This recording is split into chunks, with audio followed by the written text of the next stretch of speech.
I pushed through the front door past midnight, my work bag hitting the floor with a thud before I could even unlace my steel-toed boots.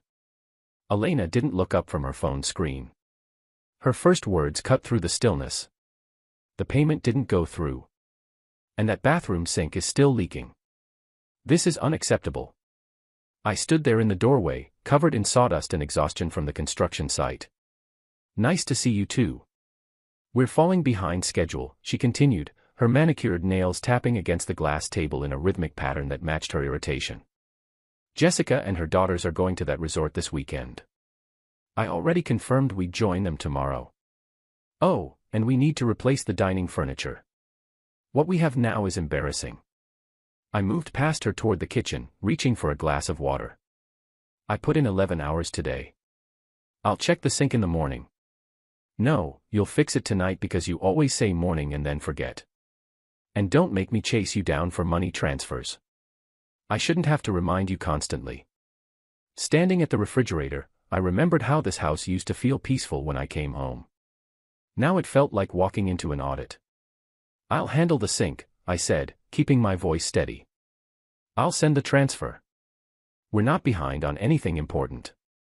She tilted her head with the expression of someone delivering a verdict. We're behind on living like we should. You never take me anywhere interesting. Jessica's husband just renovated their entire outdoor space. They're hosting everyone next weekend. Try not to show up looking like you've been sleeping in your truck. If I'd known that moment would mark the beginning of the end, I would have changed those boots and walked straight out the door. Elena followed me down the hallway while I retrieved a wrench from the utility closet. Also, call the landscape company tomorrow. I told them you approved doubling the spring budget. Our front yard looks cheap compared to the neighborhood. I stopped at the bathroom doorway. You told them I approved what? Doubling the budget, she repeated without hesitation. Don't make me handle everything alone. You spend every afternoon with those women, I said, gripping the wrench. What exactly are you handling? Her arms crossed, chin lifted in defiance. My job is to make sure people don't think your partner is failing. Appearances matter. I knelt beside the sink, turning off the water valve. The wrench tightened around the fitting. Her heels clicked back down the hallway. A minute later, her voice carried from the bedroom. Clean up before you come to bed. You smell like a construction yard. The drip stopped. The bigger problem was just beginning. If someone had told me then what was coming, I wouldn't have believed them. But that night cracked something open. The following Saturday morning, instead of sleeping, I sat at my desk with a notepad, calculator, and our financial statements. I'd been funding her social calendar like it was a business expense. I pulled our joint credit card from my wallet and placed it on the table. When Elena appeared in her silk robe, I slid the card across to her. What's this supposed to mean? She picked it up, examining it like evidence.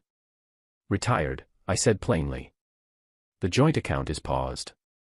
Necessities are covered. Everything else is on hold. On hold. Her laugh was sharp and quick. We're grown adults. Adults don't survive on necessities alone.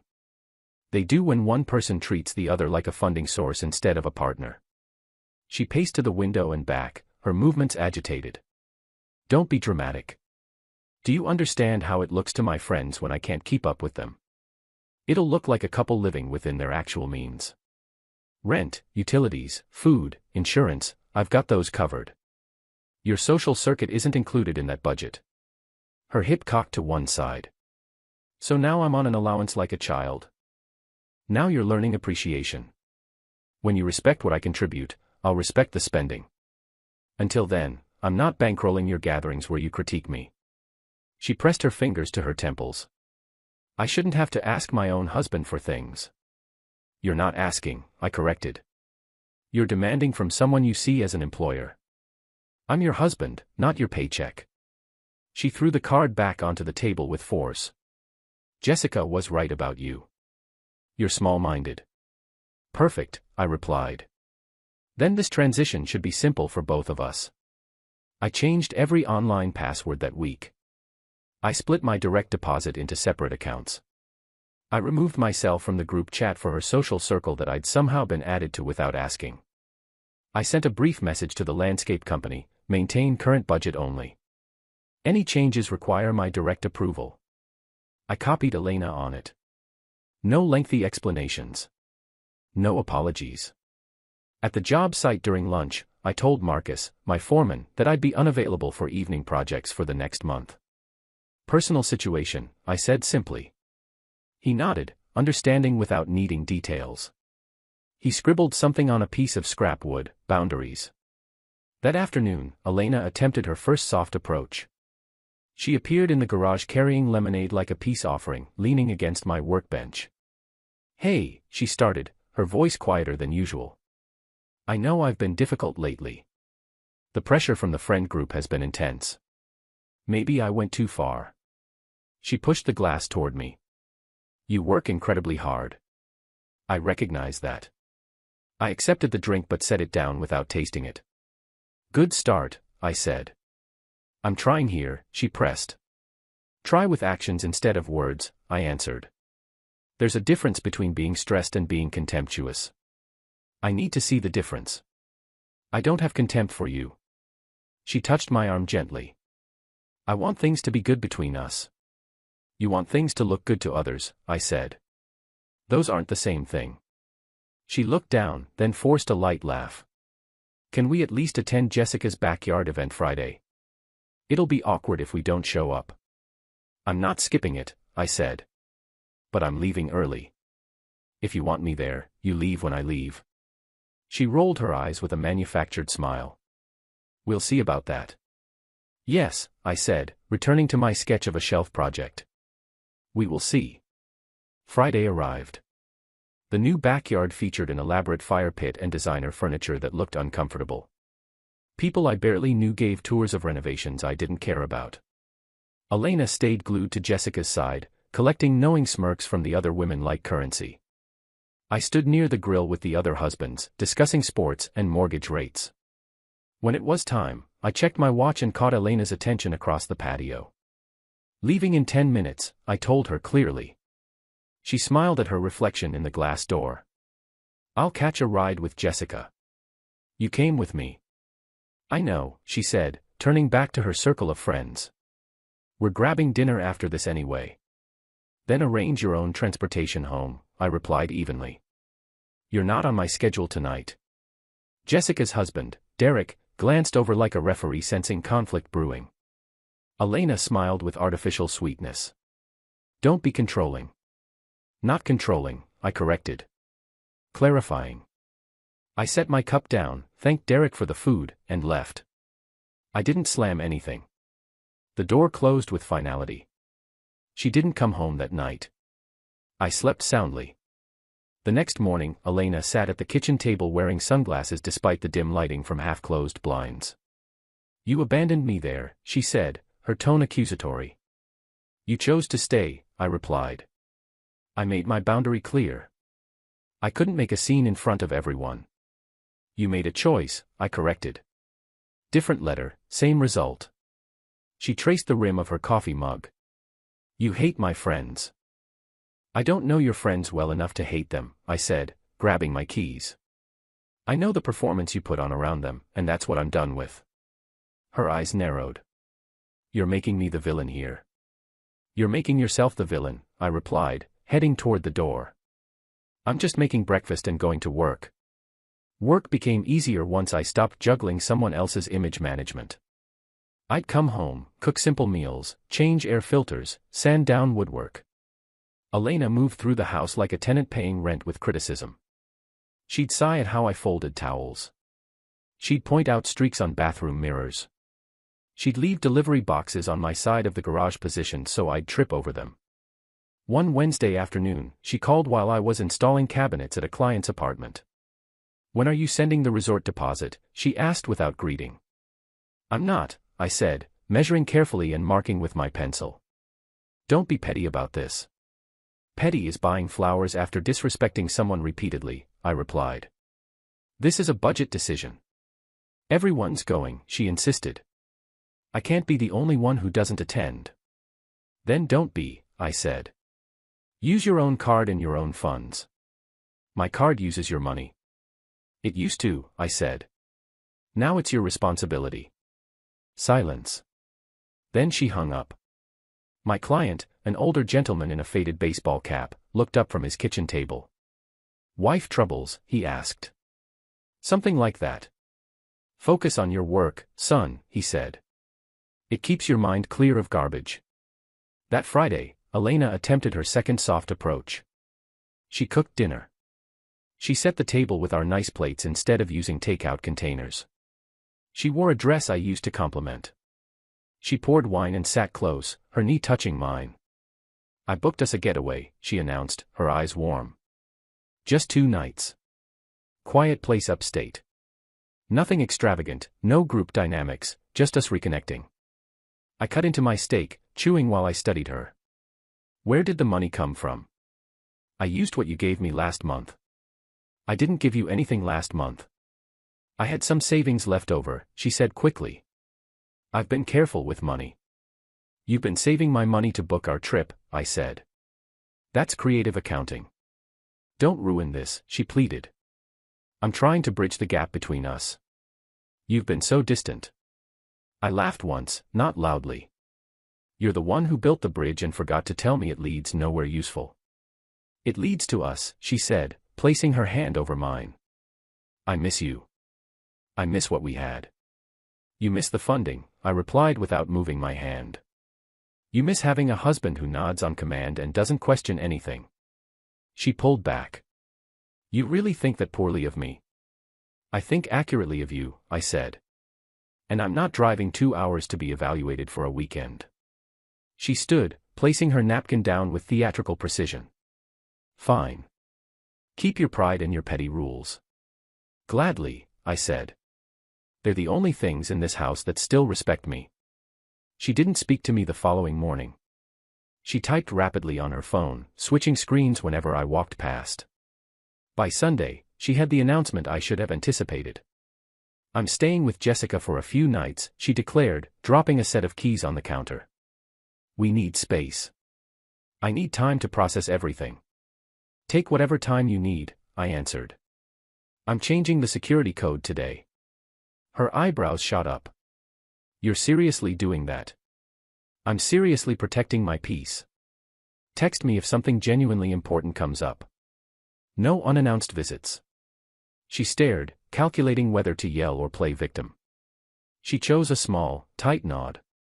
The divorce papers are being filed, she added, watching my face for a reaction. You've been planning this for a while then, I said. Good. We'll keep it straightforward. My friends say I'm settling by staying with you. They're not married to me, I replied. You're free to find your perfect match. She opened her mouth to deliver a final cutting remark, couldn't find one, and left with her suitcase. The house exhaled. I stood in the hallway, not triumphant, not wounded, simply finished. I took a trash bag to the bathroom and cleared half the vanity, boxing up products I'd never understood but had funded for years. I moved my belongings back into dresser drawers I could open without commentary. I called a locksmith. This afternoon works perfectly, I said. At work the next day, Marcus glanced at me between framing sections and said, so that personal project you mentioned, demolition complete. Demolition complete, I replied. Now I build something better. He grinned. Good approach. Single life at 42 isn't glamorous. It's peaceful. I cooked more intentionally. I slept deeply. I met the guys for wings on Thursday nights. On Saturdays, I fixed small things for neighbors because keeping my hands busy kept me from reaching for a phone that didn't need checking. When the papers arrived, I read them once, brought them to a notary downtown, and returned them signed without writing essays in the margins. There's dignity in brevity. 2 weeks after Elena moved out, I was stacking lumber at McCall's Hardware when Rachel walked into my life like fresh air on a stale day. I know that sounds like a cliché, but it's accurate. She was there to pick up screws and satin enamel paint. She asked me where they kept putty knives, and I pointed her in the right direction. Then she laughed. I work with this stuff regularly and still can't find anything in this place. You're the guy who bought all those 2x10s last month, she said. The kid at the register complained about how you carried them like they weighed nothing. Gossip travels fast in building supply stores, I replied. I'm Rachel, she said. My landlord calls me every time something breaks, and I'm too stubborn to wait for him to fix it. Stubborn looks good on you, I said, and she smirked like that line could have gone much worse. We talked near the paint mixer. She teaches middle school mathematics. She drinks coffee that tastes like actual coffee, not dessert. She lives near the park and runs early before it gets crowded. Nothing performative, just a person with her own complete life. We exchanged numbers because we had something genuine to exchange beyond attention-seeking behavior. That night, Marcus texted, "You going out or sitting with your toolbox?" "I met someone," I wrote back. "Slow lane, best lane," he replied. Rachel and I started with walks. No grabbing, no grand declarations. We joked about aggressive birds in the park. We found a taco truck that didn't try to be an experience. She asked what I did besides work. I told her about playing guitar in a band that performed in more garages than actual venues. She said she had stacks of novels she'd never finished and felt no guilt about it. We kept things simple, which is another way of saying authentic. Elena texted me 3 times that first month. The first was practical, "I need the login for the streaming service." I answered, "Get your own subscription." The second was manipulation, "I miss our dinners together." I ignored it. The third was photo-heavy evidence of her life going supposedly well, with captions written for an audience auditioning for approval. I didn't reply. Boundaries aren't cruel. They're clean. She has her circle. I have mine. The divorce finalized in early autumn. No shouting, no negotiating over silverware. I kept the house, the truck, the tools, and the pension I'd earned. She took what she'd brought and what she insisted on taking to prove she could. We signed where the clerk instructed, nodded, and walked out like strangers who'd learned enough about each other to stop talking. I wondered if there would be emotional fallout afterward. There wasn't. I filled the quiet with new patterns.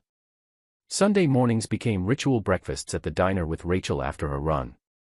I started meeting my neighbor Thomas for chess on his porch. He beats me most weeks. He's patient while I approach every move like hammering a nail. Evenings were for reading substantive books that teach more than headlines do. Real life is repetitive like good exercise. It builds the right muscles. Then the doorbell rang one morning and delivered unexpected comedy. A month after the papers were finalized, I was making eggs when someone pounded on the door like they were collecting a debt. I opened it to find Jessica. Yes, that Jessica, red-faced, hair pulled into a high ponytail like a battle flag. "Your ex-wife is seeing my husband," she fired immediately, no preamble.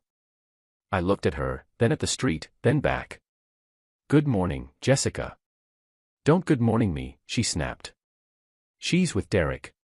She's been in my house. I found messages. I saw them having lunch together. This is your fault." I laughed before I could stop myself and started closing the door. It was reflex, like letting rain hit the porch but not the living room. She pounded again, harder. I opened it because I wanted to see what script she was running. "You're going to fix this situation," she declared, stepping forward like she owned my entryway. "You're going to take her back. Get her away from my family." I leaned on the doorframe like I was standing at a deli counter and she was ordering something ridiculous. "Come again. You caused this," she continued. "You cut her off financially. You abandoned her emotionally. She needed comfort, and this is what happened." "I followed your advice," I said calmly. "You and your committee told her I was beneath her standards." She agreed. She left. That's the complete story. "She made a mistake," Jessica shot back. "You're responsible for fixing it. You're asking the guy you called small-minded to be your cleanup crew," I said, keeping my voice even. "Stop with the clever lines," she snapped. "This is my marriage we're talking about." "It is," I agreed. "And it's your problem." "I'm not taking anything back," I continued. "I don't recycle that kind of dysfunction." My hand on the door stayed relaxed. No extra weight on my words. "You're heartless," she accused. "I'm healed," I replied. "Different concept entirely." "Derek says it was just a phase," she said, like reading from prepared notes. "You need to show up and tell her to stop pursuing him." I shook my head. Let me help you understand something. I'm not her keeper. She told me she deserved better. She left. You came to my house to demand I rescue you from the consequences of your own advice. The answer is no. I will not leave until you agree to talk to her. Then you'll be standing there alone, I said, and closed the door. She kicked it once, like the final word in a childish argument. Then I heard her car speed away. I went back to my eggs. At lunch, I told the story to the guys at Benny's. Marcus, my neighbor Thomas, and Leonard from 2 houses down who talks like a radio personality. Marcus wheezed with laughter. She came to your door like your customer service for her marriage. You told her no like you were declining an extended warranty, Thomas said, amused. Leonard held up a chicken wing. Public service announcement: when you outsource your decisions to your friends, don't complain when they send you an invoice. I showed them my new phone wallpaper, a photo of a quiet trail Rachel had found near the creek. Marcus nodded toward the phone. You doing all right? I'm doing well, I said. And I'm not sending any invoices to anyone. Elena tried one final tactic after Jessica's doorstep performance. She texted me a week later, we should talk. I've been thinking. I wasn't fair to you. I was at the job site during lunch, sitting on drywall, eating a sandwich. I typed back, about what? She replied, everything. I let people influence me too much. I forgot who you were as a person. Maybe we could meet somewhere. Just coffee and conversation. I stared at the text and remembered how I used to rush to repair messages that shouldn't have been sent in the first place. I didn't rush now. I thought about the house finally feeling like home. I thought about how Rachel doesn't grab at me with needs she disguises as love. I answered, no meeting. If you need something practical, send an email. Otherwise, good luck with everything. A minute later, another text, you've changed completely. Finally, I thought. An accurate statement. I pocketed the phone and returned to smoothing drywall compound. Work is honest. It doesn't beg for attention. That night, Rachel and I sat on my porch steps with coffee, watching evening happen without rehearsal. I told her about Jessica's visit. She listened without interrupting, then leaned her shoulder into mine briefly before pulling away to sip her coffee. You handled it well, she said. It wasn't difficult, I replied. All I had to do was nothing. People expect you to fix what they break. Choosing not to is a skill. She smiled. You're good at that particular skill. I'm learning, I said. Slow lane, she nodded. Good lane, I agreed. I think there's this fantasy in movies and shows where revenge involves fireworks and grand speeches. Real life is different. It's a letter to the bank redirecting automatic payments. It's a spare key not being returned. It's saying, I'm not available for that, and meaning it completely. When Rachel and I started seeing each other more regularly, it wasn't a burst of intensity. It was a steady pilot light. She met Marcus and his wife at a barbecue where the grill sputtered and nobody pretended it didn't. She laughed with Thomas about his chess obsession. She showed up as herself. If you've lived in a house where everything is staged for visitors, authenticity is a gift you don't take lightly. Then, because life likes to check whether you're serious about your boundaries, I ran into Elena and Derek at the grocery store. He stood near the rotisserie chickens looking like he wished the floor would open beneath him. She wore lipstick that could cut glass. I nodded once, moved my cart, and kept walking. Elena called my name. Wait. Cole. I stopped because I'm not a ghost. She stepped closer, cart between us like a mediator. How have you been? She asked, voice composed like a news anchor aware of cameras. Fine, I said. You look different. Translation, you look fine without me, and that bothers me. Must be the sleep, I replied. Derek cleared his throat awkwardly.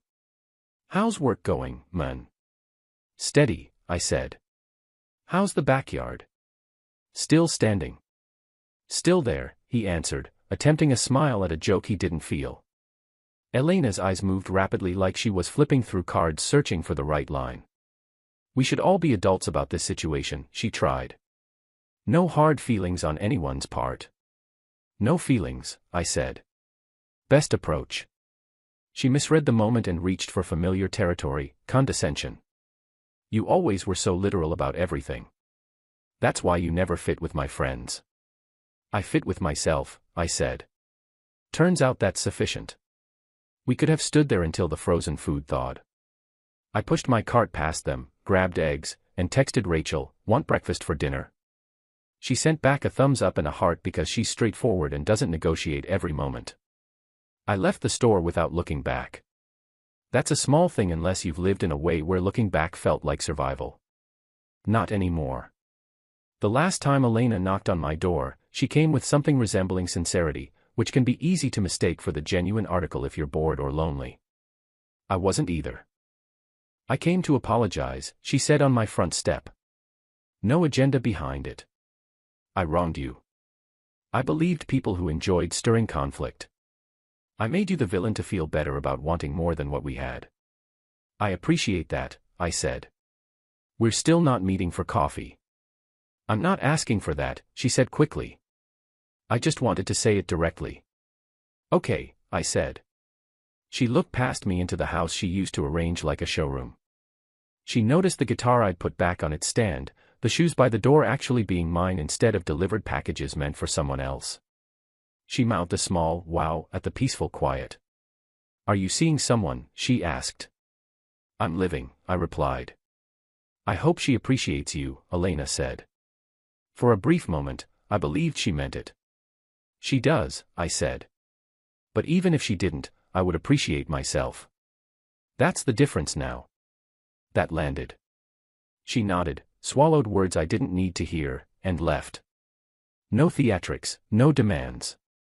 The door closed softly. Here's the thing about apologies after significant damage. They're pleasant weather. They don't rebuild the house that burned down. I didn't need to hate her to maintain my boundaries. I just needed to keep them firm. When Jessica came back that final time, yes, there was one more lap, she didn't knock like she owned the place.